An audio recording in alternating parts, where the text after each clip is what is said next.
This is Paw Print, an animal rescue community, episode 88.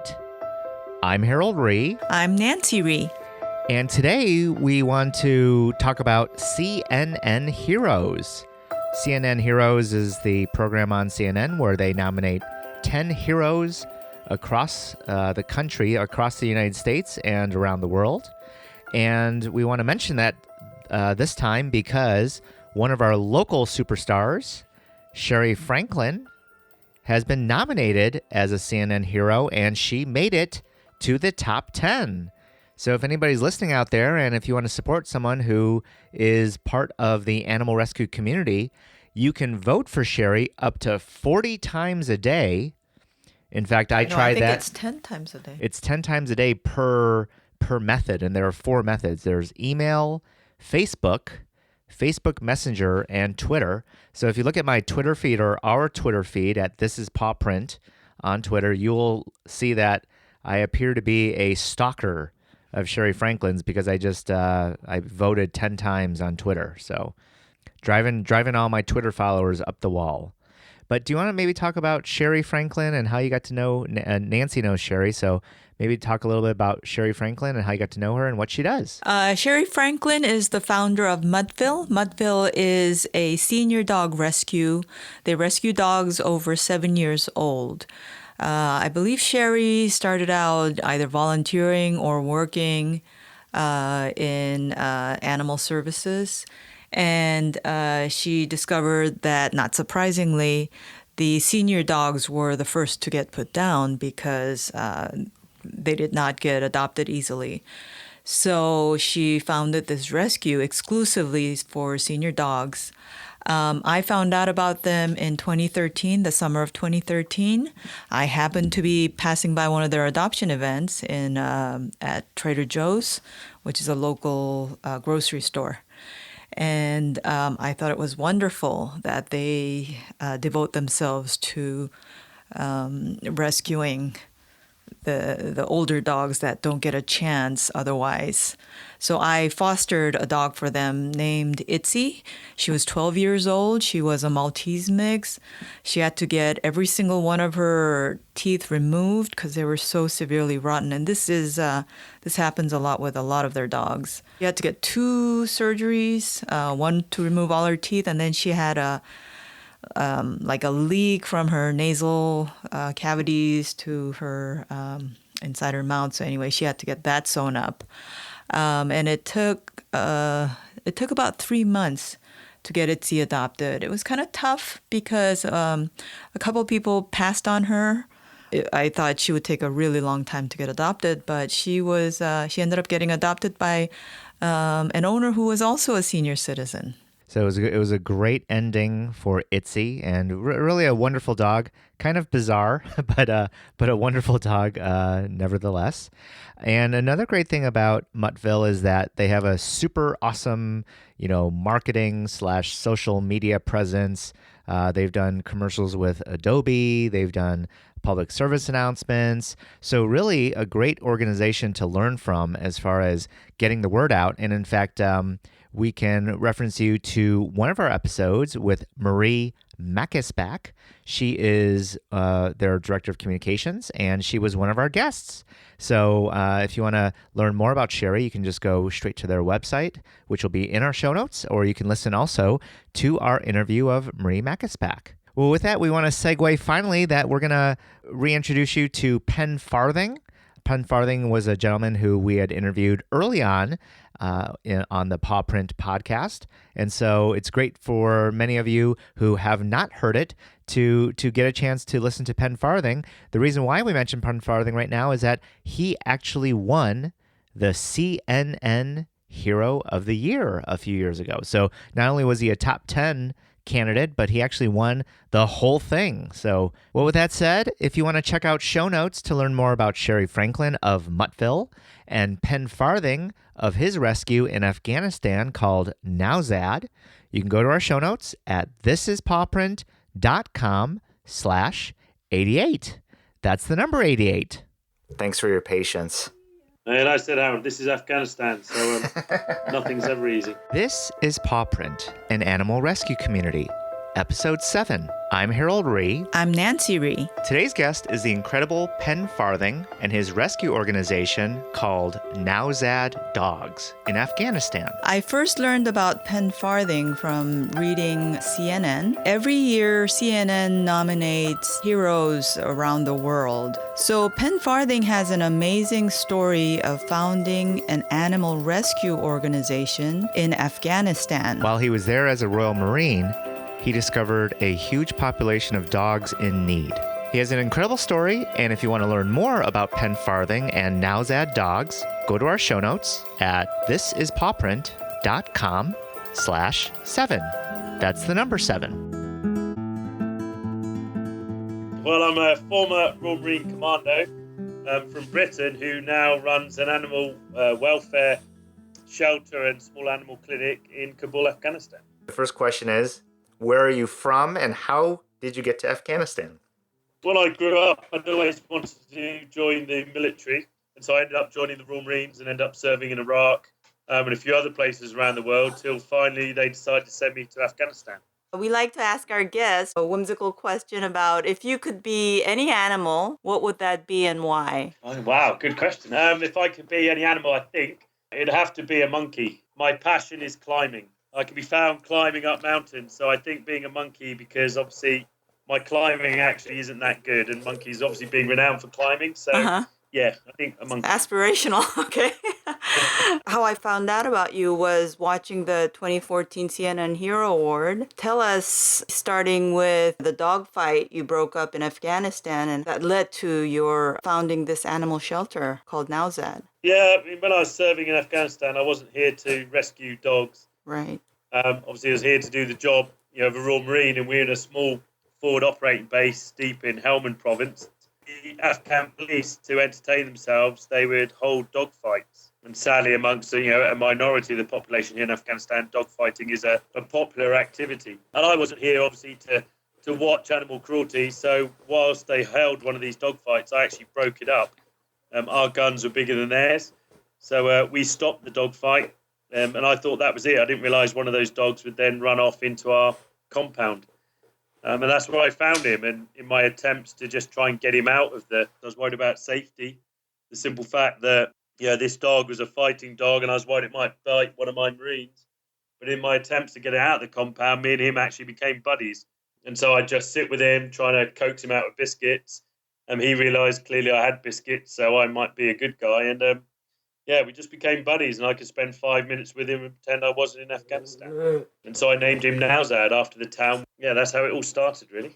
You didn't found this shelter right away. You went back to England. It was interesting that you were in a supermarket one day and you realized the disconnect between your life in Afghanistan and then suddenly shopping in a supermarket. That kind of led you back to start this shelter in Afghanistan. I think a lot of people who have served in Afghanistan, a lot of military people, have the same kind of feelings I do. That, I was one day we were being mortared in Nowzad. We then had a flight home, and 24 hours later, I'm stood in a supermarket back home in England. Yeah. And it's just so surreal. You're just thinking, well, hang on, yesterday I was being mortared and shot at, and today I'm shopping for groceries. Yeah. And everybody around you just, they don't have a clue, really. That's what you feel. There's a good clip in, I don't know if you've seen the film American Sniper, but there's a good clip in that when he actually comes home. For me, that was the same thing, and I just couldn't stop thinking about Afghanistan and the people. And I just thought, well, hang on, what can I do to make a difference? And obviously my passion for looking after dogs, cats, animals has a real impact here in Afghanistan because they have a massive problem with rabies. So I thought, well, hang on, if we can actually humanely look after the dogs and cats, vaccinate them, neuter them, then we can actually help the people fight against rabies. I understand the award money you got from the CNN Hero Award mostly went to the vaccinations because there's a real problem with children being bitten by dogs there. Yeah, one of the things we do, and the money from CNN was absolutely fabulous in aiding that, is all the vaccinations that we use here in Afghanistan have to be paid for. So vaccines from Dubai, have them shipped in here to Afghanistan. And then if anybody here, we have lots of Afghans who actually own dogs themselves now. Owning a dog is becoming popular again amongst the Afghan people. So we offer all our vaccinations for free. We don't charge for rabies vaccines. So obviously the CNN money and all the money we've had since, and all the fabulous people who've donated to help us, are helping really, one, the animals, and two, the people. They're making a big difference here in Afghanistan. Tell us, how did that CNN Hero Award all come about? Who nominated you? I'm sure you didn't expect to win. The whole thing must have been so surreal. Yeah, we totally never expected that I was going to win the thing. The other 9 nominees, the top 10 CNN heroes, just absolutely amazing people. Right. You had a rabbi there who was fighting cancer. You had a guy who was helping disabled people with, getting back to fitness.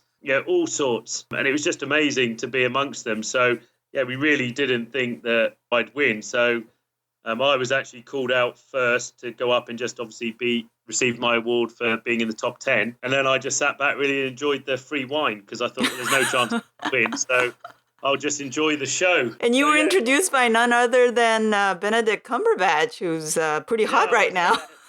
Yeah, that was pretty special to have him introduce me. I was quite shocked to that. So, it was a fabulous evening. And at the end, having being told that we'd actually won that was just amazing. It was a super end to 2014. It was fantastic. The publicity from that, was it all positive? As yet, we haven't had any negative publicity from it. It was absolutely fantastic. We've had lots of American schools get in touch with us, and I've Skyped quite a few school assemblies now, which has been brilliant, seeing all the kids, talking to them about obviously what we do here in Afghanistan. So I just wish I could spend a bit more time in America publicising the work we do. But clearly, people now expect, and we need to be spending more time here actually putting these things into practice. So you don't just rescue dogs in Afghanistan, but you arrange for soldiers to be reunited with their dogs. Just like I was with that dog called Nowzad, at the end of the tour, I didn't want to just leave him behind. I hatched a plan to try and get him from where we were in Helmand province up to Kabul, and then from Kabul on a flight to London and into quarantine. And I'd actually thought I was kind of unique and I was the only person who had been looking after a dog on the front lines, but I wasn't. There was American soldiers, Canadians, Australians, from all over who had been serving Afghanistan, who would basically start looking after a dog or a cat to try and find something positive out of the tour of duty. So as soon as they heard that I'd managed to get Nowzad out, we started being inundated with calls and emails from other soldiers who wanted to know how it was done. So to date now, the charity's actually helped over 850 soldiers from around the world who've served in Afghanistan to actually be reunited with their dog and cat they've adopted on the front lines here in Afghanistan. Can you explain logistically what is involved? Is it military transport? Do you use a commercial airliner to transport the dogs? Is it quite a nightmare?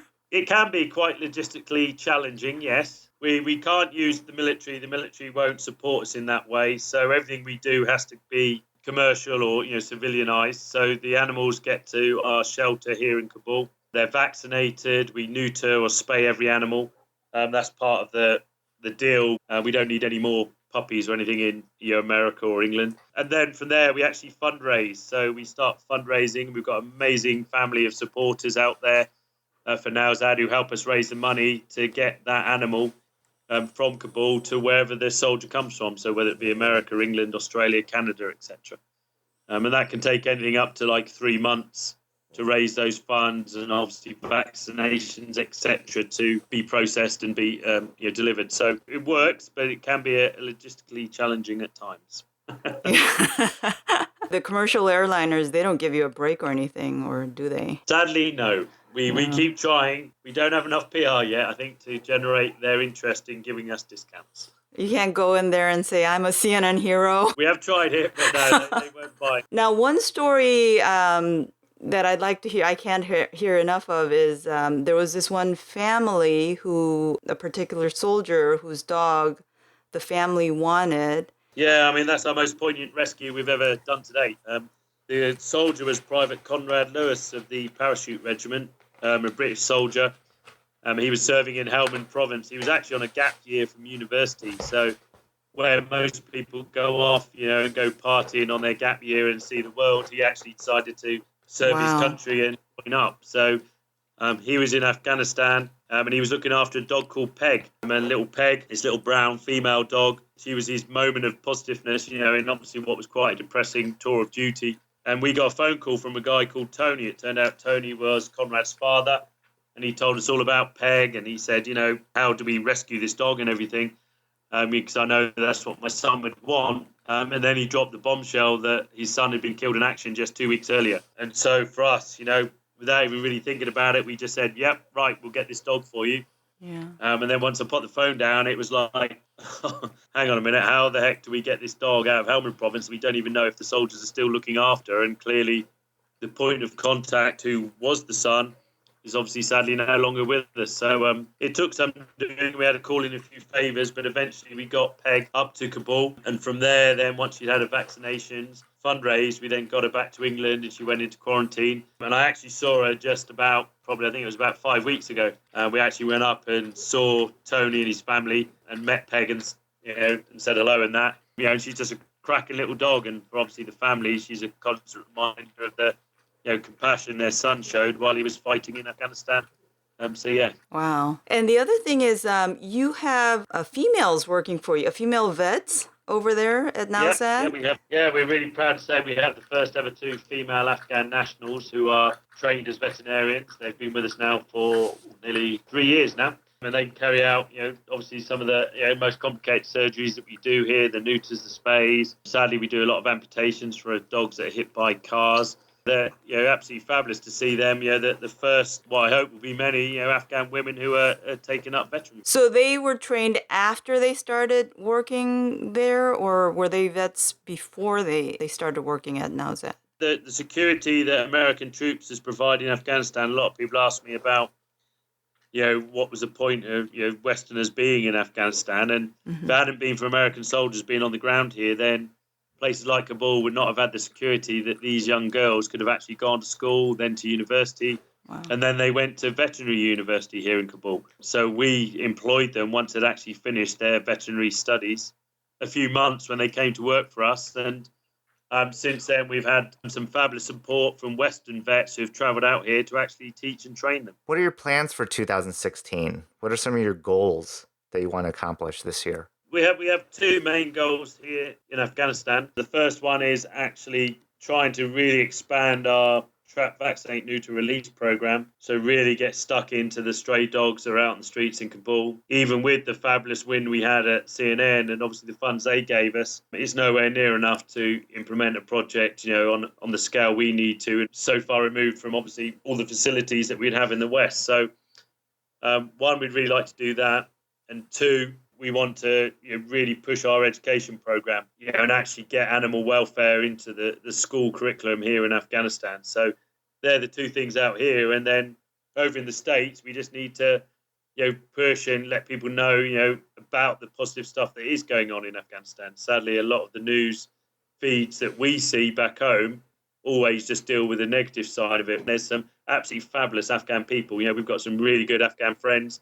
Our staff are just amazing, and people don't see that side of it. These people don't want to be Taliban, they don't want to be Al-Qaeda, they don't want to be ISIS, they just want to be Afghan and, look after their families, get jobs, watch the Afghan football team, watch some cricket, and just have a normal life that we kind of take for granted over in the West. So they're the kind of things that I really want to push during 2016. You spend an awful lot of time in Afghanistan. The gentleman who sort of introduced us to you, Bud, in California, He spent some time in Afghanistan. What would you estimate the number of Westerners who do spend quite a bit of time in Afghanistan? I don't know, really. To be brutally honest, I wouldn't know a figure, and I wouldn't like to guess one.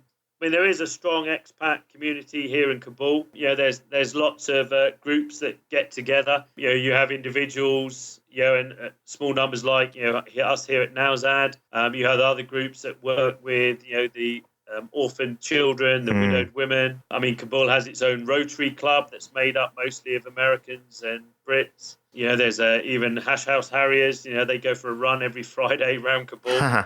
A completely crazy bunch of expats. So, there is a strong community out here that are all working basically for NGOs or organisations that are trying to make a difference in Afghanistan, rather than people assume that most Westerners over here are into security or something. Yeah. it's not actually the case. Gotcha. A lot of people trying to do good here. To what degree are you working with local families? To what degree do you still work internationally? Yeah, I mean, we still push our local adoptions here. We still have Afghan families adopt from us. But yeah, we sometimes do get animals, particularly dogs, who are more westernized. They might have been looked after by a Western contractor out here or an American soldier who sadly can't actually take the animal. So we then do try and look to the West to find those dogs' homes. And we've just had actually one left yesterday for England, a little dog called Barfi, which is Afghan for snow, because it's a little white thing. That's now destined for the UK, and it's in transit at the moment. And I'm hoping tomorrow it should arrive in England to meet its new owner. Oh, no kidding. Absolutely loves the dog, just loves people, always wants to be around people. So it wouldn't really be ideal to adopt that to an Afghan family here. Right. You've already written 3 books. Has it been more than that, actually, or? No, 3 books. Yeah, One Dog at a Time, No Place Like Home, and Wiley. How did you even get into writing? What do you enjoy about that process? I'd always wanted to write. I loved, doing English at school and actually, writing the short stories we were given as homework. I actually really enjoyed that. But then, obviously, as I got older, I realised that to write a book, you actually had to have a decent subject to write it about.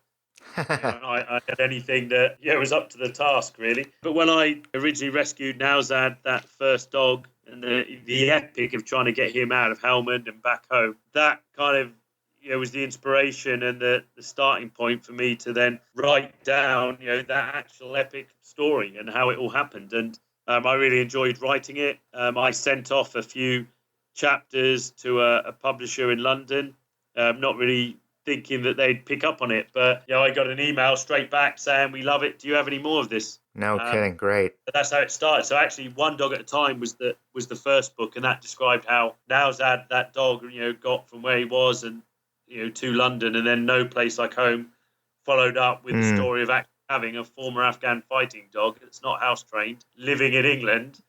Whilst also trying to start up a non-profit to make a difference here in Afghanistan. Tell us a little bit about Wiley. Unlike Nowzad, Wiley is not really your dog, belongs to somebody else, but kind of a fascinating story. Yeah, Wiley was a dog, just a stray dog down in Kandahar. Basically kept getting himself in trouble. He sadly had his ears and tail removed, and he was kind of looked after by some Australian soldiers, but they didn't have him around at night. He'd come in during the day, get fed, be made a fuss of, and then he'd disappear off out at night. But he started coming back in with more and more injuries, sadly from probably dog fighting or actual abuse from locals who didn't like dogs. And each time the Australian soldiers would patch him up and then he'd wander off again.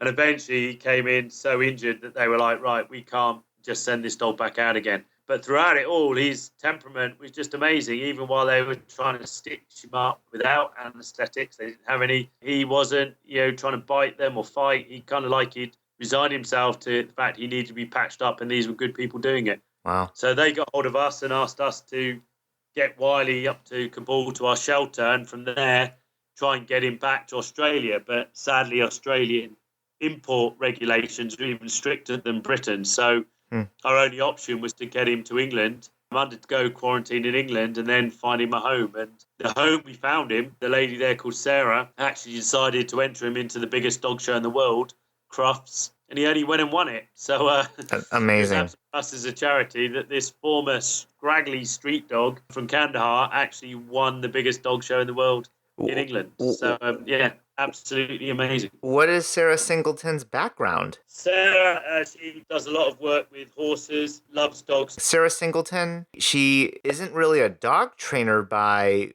trade. Yeah, definitely not a professional dog trainer, just loves dogs. Unbelievable. Wow. Her passion for the animals and being around them and working with them, and it's just absolutely fabulous. The competition that he won, was it agility? It was a series of events that she had to go through over several months. The dogs were judged on obviously their looks, their temperament, obviously their story, and so she had to go through an extensive panel of world class dog judging before she actually got to the final. So she travelled I think, for nearly 5 different places around the country for these events. So before she actually made it to the final, each one was, a knockout. So yeah. That's outstanding. Yeah. You've told us a little bit about your childhood. Any kind of other significant childhood events, whether with animals or without? My dad had a dog when I was little, so I think that's where my, enjoyment from owning a dog came from. But then when I joined the Marines, I couldn't have an animal because clearly we're being deployed and living on a military base. That's just not possible. So for me, it was just the fact my family had instilled in me, the fact of animal welfare and be kind to animals. So I just took that with me. So wherever I went, if we ever saw a stray animal or dog, I'd try and leave some food out for it. But I never ever envisaged for 1 minute that I'd end up running an animal welfare organisation in Afghanistan of all places. I thought I was going to be off. My passion is climbing, mountaineering. So I'm a qualified mountain guide. So I thought I was going to be off, climbing in the mountains and spending my life teaching climbing, not doing this over here. But before you joined the Royal Marines, what was your travel experience up to that point? I travelled around a fair bit, obviously originally on family holidays and then myself, with friends, but I joined the Marines at 18. So once I joined the Marines, then they sent me quite a lot of places and paid for it, which is very nice of them. But then on my leave periods, I'd go off climbing. So I spent quite a bit of my leave periods, around the world, different places, Kyrgyzstan, Hong Kong, France, Germany, all around Europe, and especially a lot of climbing in Canada and America. So I used my climbing passion to actually see a lot of the world. Any places that really made an impact on you or really impacted your memory? I loved Kyrgyzstan. We climbed on the Kyrgyzstan-Chinese border. That was a 3-week expedition, which was absolutely fabulous, just being out on our own, just climbing and coming back to our tent every night. That was completely in the middle of nowhere. They're the kind of experiences I absolutely love. Just being out where basically other people don't really visit or haven't been. Going back to your work, you do something that probably a very small number of people, maybe even in the whole world, would be willing to do, which is to fight for animals, animal health, but not really in your home country, but really in a place that's your new home. What keeps you going? What keeps you inspired and energized? I'm really fortunate. My girlfriend, Hannah, she's as passionate about this as I am. So, and she travels out here to Afghanistan as well. She's actually only just left. She's just gone back to the UK now, but we've just spent Christmas and New Year out here with what we call our adopted Afghan family. The staff absolutely love the fact that we're here with them. And I think it's that. It's the passion that I see from the Afghan people, and especially our staff. They're here every single day. They don't have the option to run away to the safety of the West if things get a little bit hairy out here. And they're still here for the animals. Each day they come in, they look after them, and it's great when I catch them, playing with an animal. They don't realise that I'm watching, and I see them out there making a fuss at one of the dogs.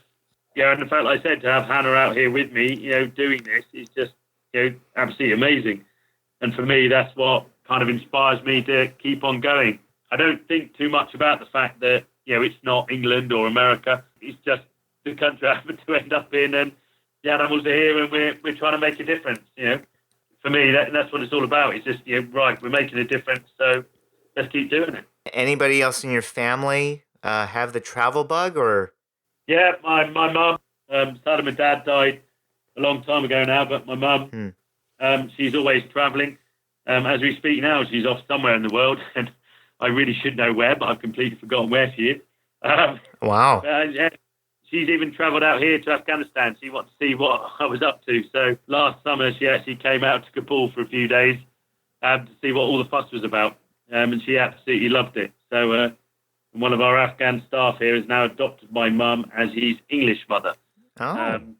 So she's now got an Afghan son as well.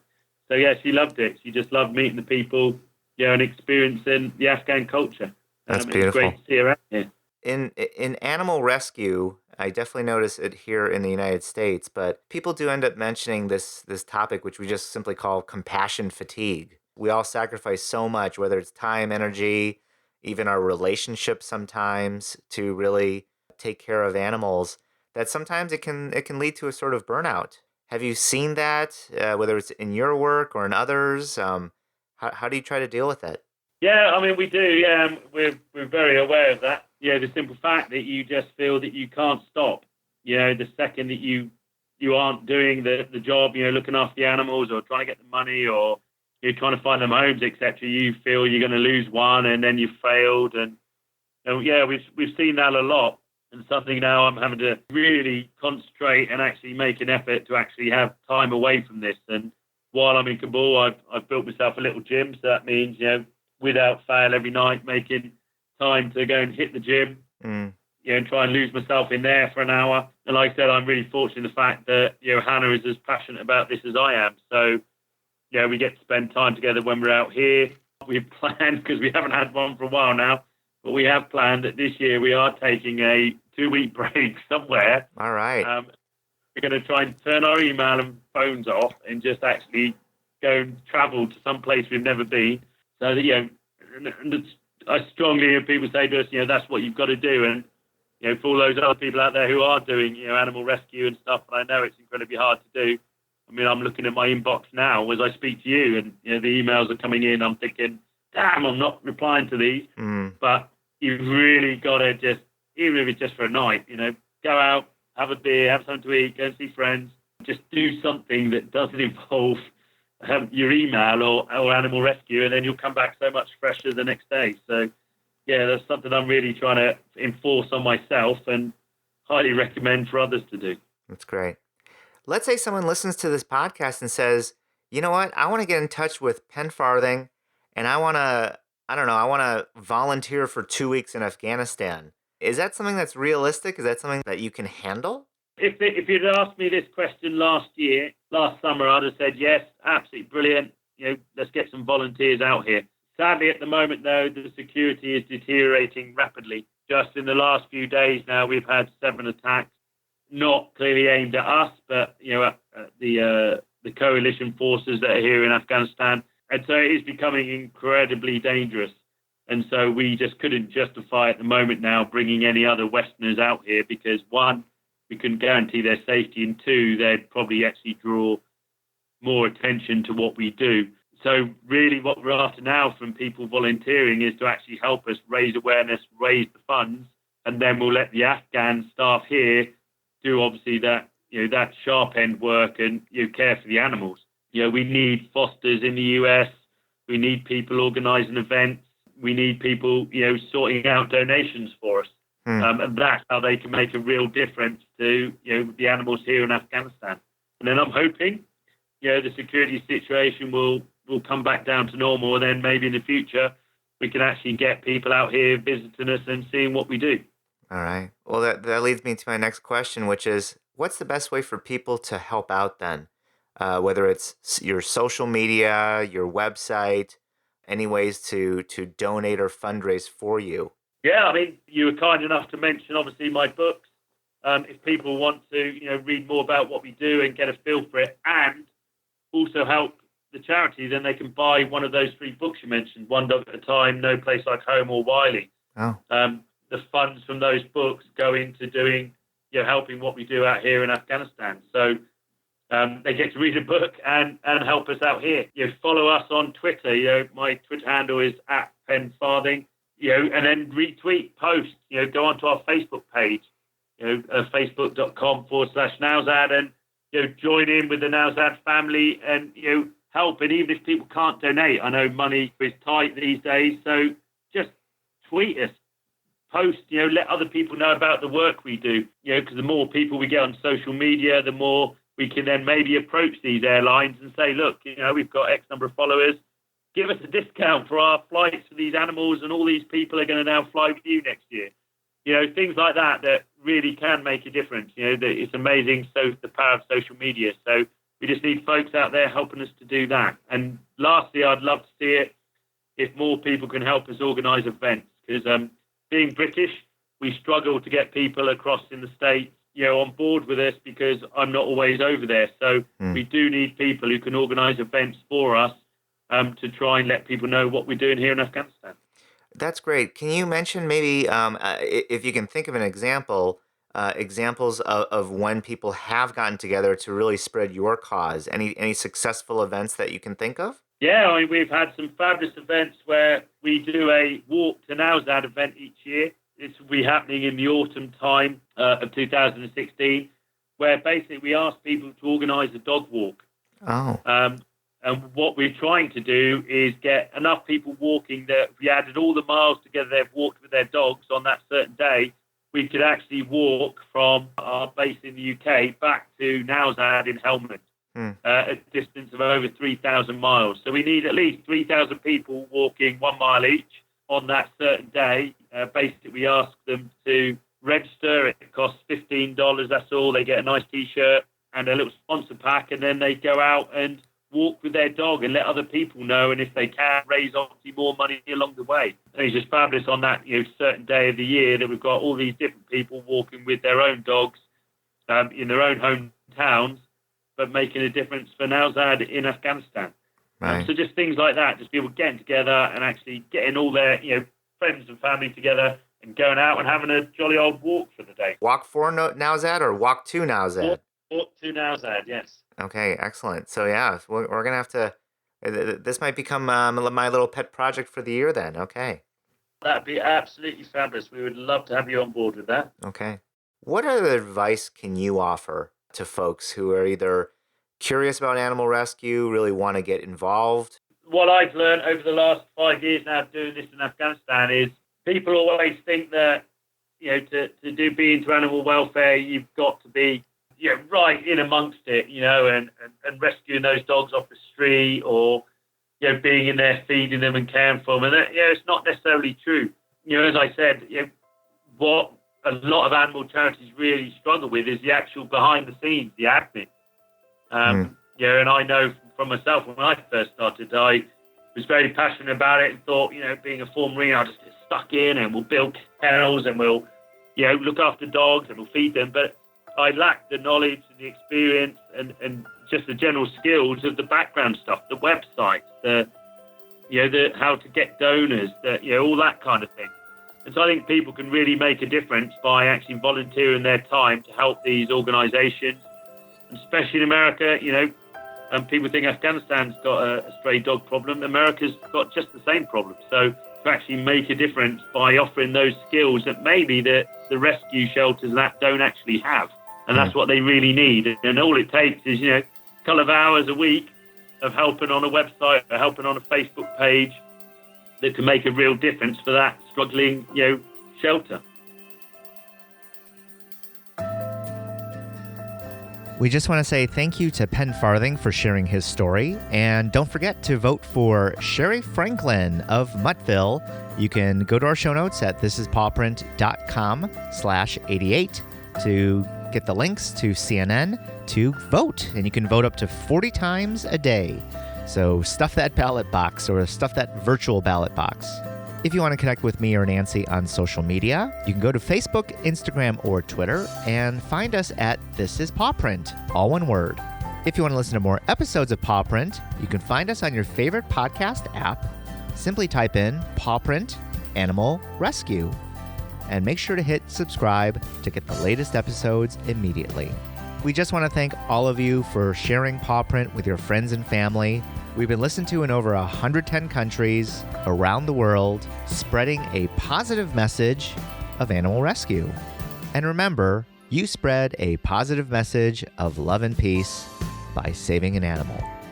Have a great day, everyone, and see you next time on Paw Print. Paw Print is a production of EVER Education. You can't handle the truth.